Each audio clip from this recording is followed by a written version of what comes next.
Isa sa mga inaasahang tatalakayin ngayong ASEAN Summit ang sigalot sa South China Sea. Sa karagatang ito matatagpuan ang daan-daang mga isla at bahura.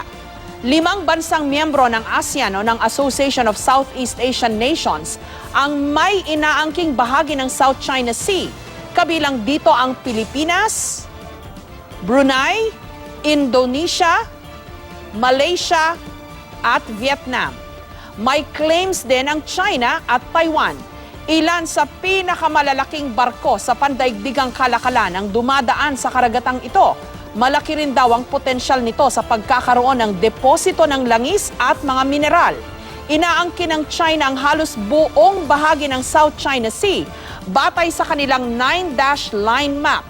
Sa hilagang bahagi ng South China Sea, matatagpuan ang Paracel Islands na mahigit 4 na dekada ng kontrolado ng China.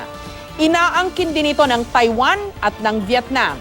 Ngunit mas mainit ang usapin sa pinag-aagawang Spratlys o Kalayaan Islands na nasa katimugang bahagi ng South China Sea. Ilang bahagi nito ang inaangkin ng Pilipinas na matatagpuan malapit sa Palawan. Binubuo ito ng mahigit 100 mga isla at bahura. 44 dito inookupahan ng Taiwan, China, Malaysia, Vietnam at ng Pilipinas. Ngunit ang kabuuan ng Spratlys, inaangkin ng China, Taiwan at Vietnam.